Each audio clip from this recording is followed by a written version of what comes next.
Damai sejahtera Allah yang melampaui segala akal, itulah yang memelihara hatimu di dalam Kristus Yesus Tuhan kita. Amin. Selamat Minggu Judika untuk Bapak Ibu Saudara yang terkasih dalam Tuhan Yesus Kristus. Salam sehat untuk kita semua. Di minggu ini kita akan merenungkan khotbah firman Tuhan dari Injil Lukas pasal 7 ayat 41 sampai dengan 50 dengan topik Nunga sesa aka dosami. Tuhan telah menghapus seluruh dosamu. Firman Tuhan akan saya bacakan untuk kita. Mari Bapak Ibu boleh menyimaknya dalam hati. Ada dua orang yang berhutang kepada seorang pelepas uang. Yang seorang berhutang 500 dinar, yang lain 50. Karena mereka tidak sanggup membayar, maka ia menghapus hutang kedua orang itu. Siapakah di antara mereka yang akan terlebih mengasihi dia? Jawab Simon, aku kira dia yang paling banyak dihapuskan hutangnya. Kata Yesus kepadanya, betul pendapatmu itu. Dan sambil berpaling kepada perempuan itu, ia berkata kepada Simon, engkau lihat perempuan ini, aku masuk ke rumahmu, namun engkau tidak memberikan aku air untuk membasuh kakiku. Tetapi dia membasuh kakiku dengan air mata dan menyekanya dengan rambutnya. Engkau tidak mencium aku, tetapi sejak aku masuk, ia tidak henti-hentinya mencium kakiku. Engkau tidak meminyaki kepalaku dengan minyak, tetapi dia meminyaki kakiku dengan minyak. Sebab itu, aku berkata kepadamu, dosanya yang banyak itu telah diampuni, sebab ia telah banyak berbuat kasih. Tetapi orang yang sedikit diampuni, sedikit juga ia berbuat kasih. Lalu ia berkata kepada perempuan itu, dosamu telah diampuni. Dan mereka yang duduk makan bersama dia berpikir dalam hati mereka, siapakah ia ini sehingga ia dapat mengampuni dosa? Tetapi Yesus berkata kepada perempuan itu, imanmu telah menyelamatkan engkau, pergilah dengan selamat. Demikian firman Tuhan.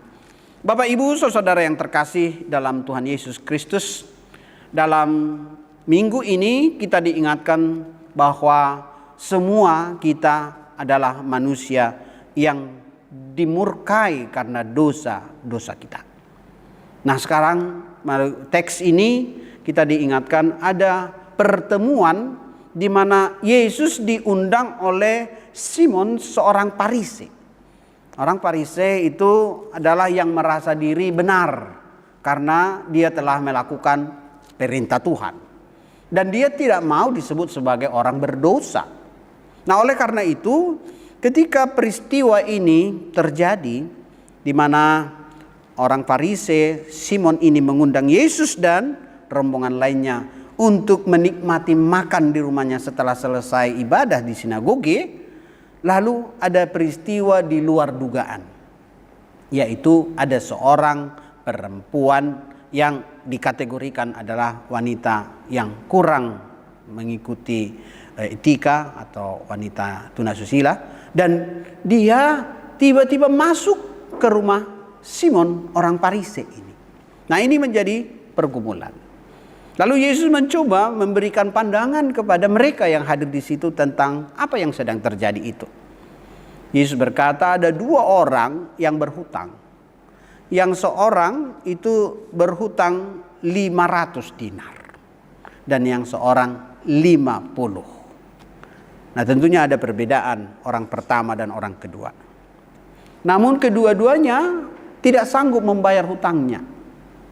Hutang itu bagi orang Yahudi jika tidak dibayar itu dosa, ya. Jadi hutang itu adalah sebuah tanggung jawab yang harus dibayar.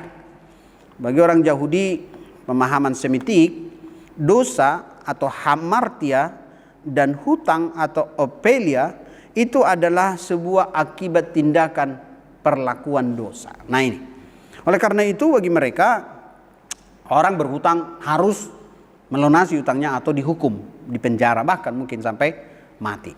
Nah oleh karena itu dalam hal ini orang Farisi itu mendengar pernyataan Yesus untuk membuka cara pandang dia. Dia merasa tidak berdosa. Ada dua orang itu tadi dan kedua-duanya itu sama-sama diampuni. Yang dosa, yang utangnya besar dengan yang utangnya kecil sama-sama diampuni. Lalu Yesus bertanya, manakah dari kedua orang itu yang akan merasakan mereka mendapatkan pertolongan yang besar? Lalu Simon berkata, yang paling banyak dihapuskan hutangnya. Dalam hal ini Yesus menilai Simon, orang Farisi itu benar, pasti yang paling banyak. Tetapi juga yang sedikit juga pasti merasa banyak, pasti merasa mendapatkan pertolongan. Nah sekarang Yesus ingin mengalihkan antara seorang perempuan yang merasa dirinya itu paling berdosa dan dia datang ke pertemuan Yesus dan orang Farisi yang diundang oleh Simon itu. Ini adalah sesuatu hal yang tidak mungkin, tapi terjadi. Lalu Yesus ingin menengahi pemikiran dari orang-orang Farisi tersebut. Yesus berkata, mereka menegakkan aturan, tetapi mereka sendiri pun tidak melakukan aturan itu. Yesus berkata, engkau lihat perempuan ini, aku masuk ke rumahmu, namun engkau tidak memberi aku air untuk membasuh kaki. Aturan orang Farisi harus basuh kaki. Tetapi wanita ini, dia membasuh kakiku dengan air matanya dan menyekanya dengan rambutnya. Bahkan Simon orang Farisi tidak mencium Yesus sebagai tanda mengucapkan selamat datang kepada guru atau rabi. Tetapi si perempuan ini malah menciumi kaki Yesus di tengah-tengah kumpulan mereka sedang menikmati hidangan dan santapan. Yang ketiga, Yesus mengingatkan Simon orang Farisi, engkau tidak meminyaki kepalaku dengan minyak. Padahal setiap tamu kehormatan apalagi guru rabi itu harus dihargai.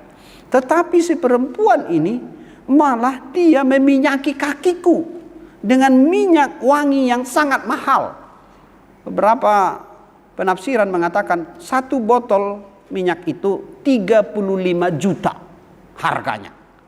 Dituangkan sepenuhnya ke kaki Yesus. Sehingga ruangan itu begitu harum semerbak. Sebagai bukti bahwa si wanita ini sudah lama mempersiapkan persembahannya, ucapan syukurnya sebagai atas penebusan dosa-dosanya yang telah dilaksanakan dan dilakukan oleh Yesus atas hidupnya yang sudah harusnya binasa. Oleh karena itu, yang paling banyak merasakan pengampunan atas dosanya, Yesus berkata, wanita ini. Karena apa? Karena dia melakukan lebih dari apa yang dia sanggup lakukan. Tetapi dia berikan itu kepadaku, kata Yesus. Dalam penafsiran selanjutnya sebenarnya ini adalah persiapan untuk Yesus memasuki Via Dolorosa, jalan salib Paskah. Nah oleh karena itu, tindakan ini menjadi tindakan yang spektakuler, bahkan yang dikenang oleh seluruh orang Kristen sampai saat ini.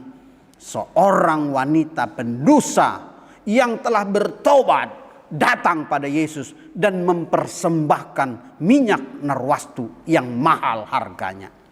Dari kejadian ini bukan hanya minyak, tetapi penyesalan yang dalam atas dosa-dosanya yang masa lalu. Buktinya, dia sambil meneteskan air mata, membersihkan kaki Yesus dengan air matanya dan menyekanya dengan rambut mahkotanya sendiri. Itu membuktikan dia menyerahkan seluruh hidupnya kepada Yesus.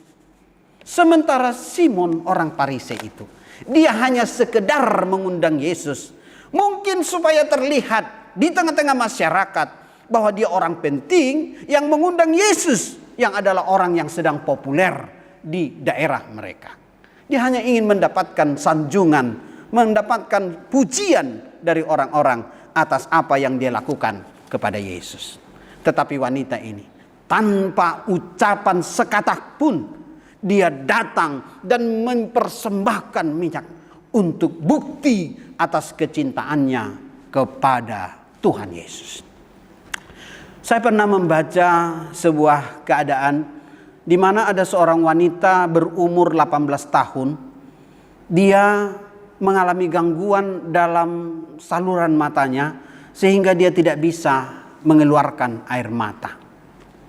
Lalu itu disebut sebagai penyakit sindrom Sjögren, yaitu serangan terhadap saluran air mata, sumbatan atas air mata.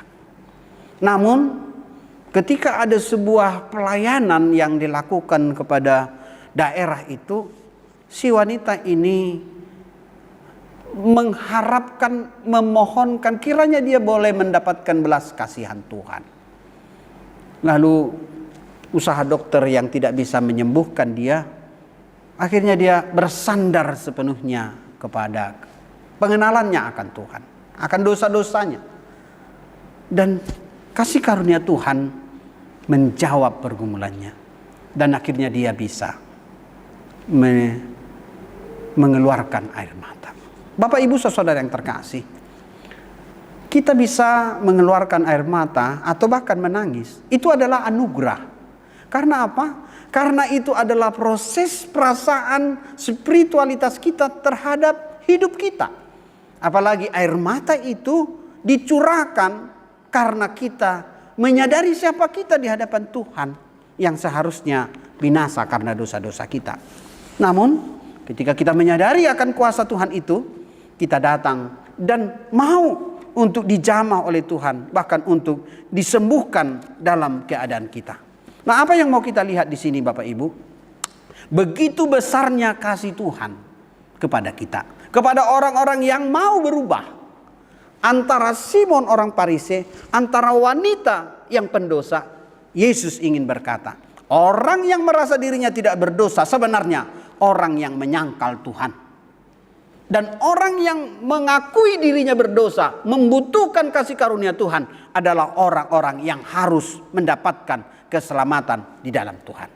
Ini menjadi penting bagi kita. Jangan kita merasa bahwa kita lebih baik dari orang lain. Jangan kita merasa bahwa kita tidak berdosa dalam hidup ini. Jika kita mengikuti pelayanan penginjilan, dalam satu hari kita mungkin bisa melakukan hanya 3 dosa. Tetapi sepanjang usia kita sampai saat ini, jika itu dikalikan dengan minggu, bulan, tahun sampai usia kita sekarang, sudah berapa ribu dosa kita. Dengan dosa itu kita tidak mungkin layak untuk diterima Tuhan di sisinya di sorga.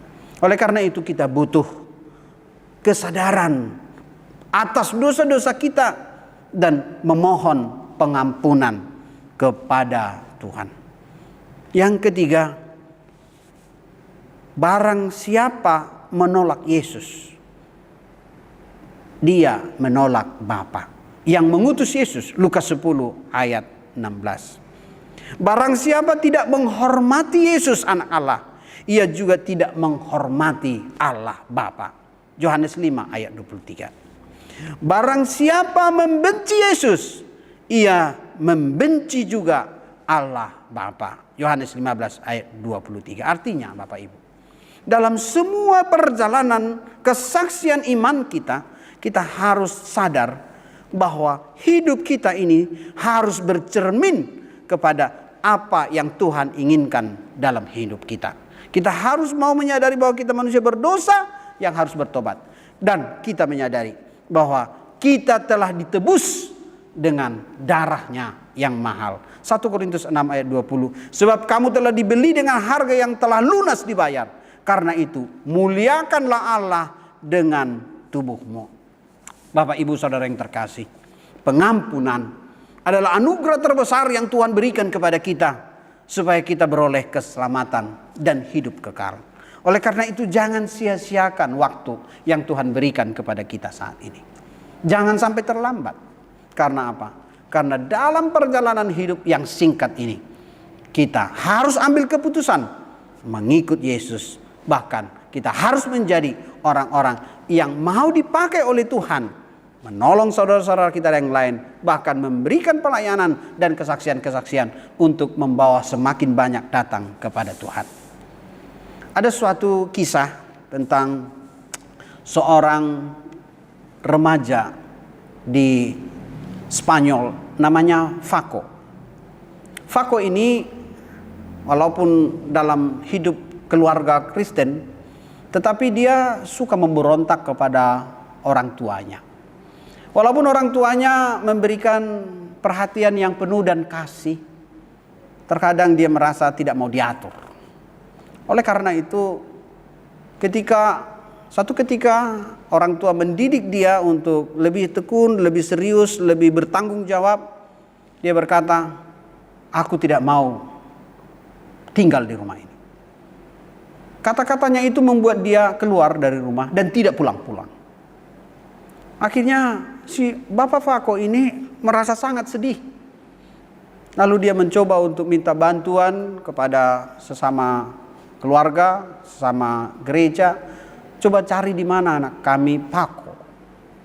Tetapi beberapa hari kemudian, 3, 4, 5 hari, tidak ada jawaban sama sekali. Tidak dapat seorang pun mengetahui di mana dia. Lalu kemudian untuk langkah selanjutnya, sang bapak melaporkan anaknya Faco ini yang belum pulang atau bahkan tidak tahu di mana, untuk diinformasikan secara lebih luas di media, di radio, di televisi. Dan si bapak bersaksi berkata, "Faco, Papa sangat mengasihimu. Papa mengampuni semua dosamu. Dan Papa menerimamu apa adanya. Pulanglah, nak. Mari, datanglah kita bertemu di menara pinggir danau. Bapak akan tunggu kamu di situ 2 hari lagi dan Papa akan mengampuni dan menyambutmu." Bapak Ibu saudara yang terkasih, 2 hari kemudian si bapak pergi ke sana. Dia sangat terkejut karena di sana banyak orang datang sampai 800. Kok sampai begitu banyak? Saya hanya memberitakan anak saya 1 orang Faco. Ternyata nama Faco di Spanyol itu banyak yang menggunakan. Dan kemudian 800 orang yang hadir di menara itu adalah orang-orang yang bernama Faco, yang merindukan pengampunan, yang merindukan belas kasihan, yang merindukan uluran tangan. Ada banyak orang di sana bersama orang tua mereka menangis dan berkata, "Terima kasih untuk informasi ini." Dan anak Pak Faco ketemu di tempat itu. Bapak Ibu saudara yang terkasih, banyak orang-orang di tengah-tengah dunia ini sekarang sedang merindukan belas kasihan, sedang merindukan pengampunan, sedang merindukan kasih sayang. Mari kita sebagai orang-orang yang telah diselamatkan oleh Tuhan, jangan menutup mata atau bahkan berpangku tangan. Mari kita menjadi alat Tuhan, menyampaikan belas kasihan Tuhan dan pengampunan, sekalipun itu harus menjadi bagian daripada pengorbanan kita. Sebab apa? Tuhan berkata, "Apakah jasamu jika engkau berbuat baik kepada orang yang berbuat baik kepadamu?" Karena orang lain pun berbuat demikian. Tetapi jika engkau bisa berbuat baik kepada orang yang tidak berbuat baik kepadamu, bahkan kepada musuhmu, itu membuktikan bahwa kasih Tuhan telah mengalir dalam hidupmu. Sebagaimana Yesus disalib berkata kepada 2 orang yang berdosa yang disalib bersama Yesus walaupun Yesus tidak berdosa. Yang satu berkata, "Lepaskanlah aku." Yang satu berkata, "Ingatlah aku." Kedua-duanya seharusnya mendapat pengampunan jika dua-duanya bertobat. Tetapi yang bertobat hanya memohon, "Ingatlah aku Tuhan jika engkau telah sampai di paradiso atau Firdaus." Dan Yesus berkata pada saat ini juga engkau bersama dengan aku. Pengampunan itu sangat jelas terjadi. Dan itu membuktikan bahwa Yesus adalah Allah yang sanggup mengampuni seluruh dosa dunia. Itu menjadi pertanyaan para orang Farisi. Siapakah orang ini sehingga dia sanggup mengatakan dosamu telah diampuni. Itu membuktikan bagi orang Farisi bahwa Yesus adalah Tuhan. Dan dia sanggup untuk melakukannya karena sampai di salib pun dia lakukan demi menebus dosa-dosa kita. Mari kita persiapkan hidup kita dalam Paskah ini. Kita mensyukuri pengorbanan Tuhan dan keselamatan yang kita terima. Tuhan Yesus memberkati kita. Amin. Mari kita berdoa. Bapa di sorga, kami bersyukur dalam pergumulan kami menjalani hidup ini. Banyak tantangan, persoalan, kesulitan yang membuat kami terkadang jauh dari Tuhan. Bahkan tergoda untuk terjatuh dalam dosa. Jika kami telah sadar dan mengingat semua dosa dan kesalahan kami, izinkan kami Tuhan untuk berbalik, metanoia, untuk kembali datang kepada Tuhan dan berjalan dalam terang Tuhan. Kami sadar juga sebagai orang yang lemah, kami tidak mampu berjalan tanpa Tuhan. Tolong tuntun kami Tuhan, sehingga dalam minggu Judika ini kami dibela oleh Tuhan, dijagai oleh Tuhan, dan disertai oleh Tuhan. Terima kasih Tuhan untuk seluruh umat Tuhan, para hamba-hamba Tuhan yang telah melaksanakan pemberitaan Injil, baik atau tidak baik waktunya. Dalam segala keadaan kami tetap bersedia untuk dipakai oleh Tuhan, membawa berita keselamatan, bahkan menjadi hamba-hamba yang rela berkorban untuk memuliakan nama Tuhan, hingga nama Tuhan menjadi nama keselamatan bagi banyak orang. Terima kasih untuk Yayasan BKS yang sudah memberikan pelayanan ini. Berkati Tuhan dalam seluruh perjalanan pelayanannya yang sudah sampai melebihi 300 rekaman. Kiranya semakin terus berjaya untuk memberitakan firman-Mu. Berdoa juga untuk seluruh jemaat-Mu yang setia. Berkati mereka Bapa, berkati HKBP dalam tugas pelayanannya, sehingga semakin banyak berita keselamatan yang diberitakan melalui Marturia dan Zending. Terpujilah Engkau Allah, sumber segala berkat, anugerah dan pertolongan. Ditinggikanlah Engkau kekal sampai selama-lamanya. Di dalam nama Tuhan Yesus kami berdoa. Amin.